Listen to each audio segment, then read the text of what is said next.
Hi friends, welcome to my channel. நம்ம இன்றைக்கி என்ன பார்க்க போகிறோன்னா, ரொம்ப சிம்பிளான அதே சமயம் சட்டுன்னு செய்யக்கூடிய ஒரு கார சட்னி தாங்க. வாங்க என் ஸ்டைலில் எப்படி செய்யுதுன்னு பார்க்கலாம். வானலியை அடுப்பில் வச்சுட்டு இது கூடவே 1லேருந்து 2 ஸ்பூன் அளவு நல்லெண்ணெய் விட்டுக்கோங்க. எண்ணெய் காஞ்சதும் 1 ஸ்பூன் சீரகம், 5-6 காஞ்ச மிளகாய், 2 கொட்டளவுக்கு புளி விட்டுக்கோங்க. புளிப்பு உங்களுக்கு எக்ஸ்ட்ரா வேணுன்னா நிறைய விட்டுக்கலாம். இது கூடவே ஒரு கொத்து கருவேப்பிலை, 4 பூண்டு பல், ஒரு பெரிய சைஸ் துண்டு இஞ்சி, 2 சில்லு தேங்காவை குட்டி குட்டியாக நறுக்கி சேர்த்துக்கோங்க. இது எல்லாமே நல்லா பொன்னிறமாக ஆரோக்கும் வதக்கி எடுத்துக்கோங்க. இப்போது இது வதங்கினதும் வேறு ஒரு தட்டில் ஆற வச்சுக்கோங்க.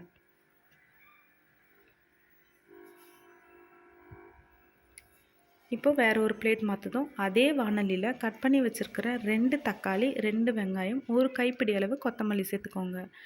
கார சட்னிக்கு கொத்தமல்லி ஒரு நல்ல ஃப்ளேவர் கொடுக்கும். இது எல்லாத்தையும் நல்லா வதக்கிக்கோங்க. இது நல்லா வதங்கணும்னு அவசியம் இல்லை, ஓரளவுக்கு கலர் சேஞ்ச் ஆனாலே போதும். இப்போது இது நல்லா வதங்கிறதுக்காக 1 ஸ்பூன் உப்பு சேர்த்துக்கோங்க. இந்த மாதிரி நல்லா கலந்து விட்டுக்கோங்க.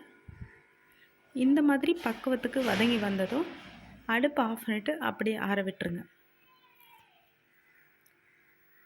இப்போ ஆறுனதுக்கப்புறம் அந்த தேங்காய் காஞ்ச மிளகாய் இருக்குல்ல, அதையும் மிக்ஸி ஜாரில் சேர்த்து கொரகொரப்பாக அரைச்சி எடுத்துக்கோங்க.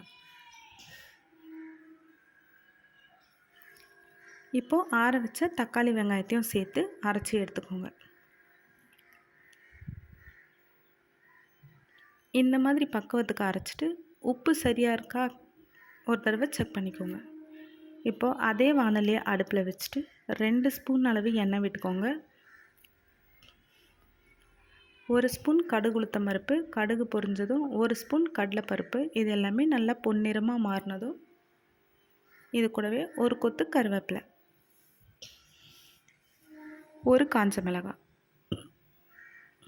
இப்போது அரைச்சி எடுத்து வச்சுருக்கிற சட்னியை இது கூட சேர்த்து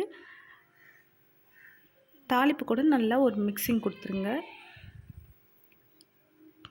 அவ்வளோதாங்க, நம்மளோட சிம்பிளான அதே சமயம் டேஸ்டியான கார சட்னி ரெடி. இது இட்லி, தோசை, சப்பாத்தி எது கூட வேணாலும் சர்வ் பண்ணலாம். அப்புறம் என்னங்க, சர்வ் பண்ண வேண்டியது தான். சேனல் பிடிச்சிருந்தா லைக் பண்ணுங்கள், ஷேர் பண்ணுங்கள், கமெண்ட் பண்ணுங்கள், சப்ஸ்கிரைப் பண்ண மறந்துடாதீங்க. தேங்க்யூ.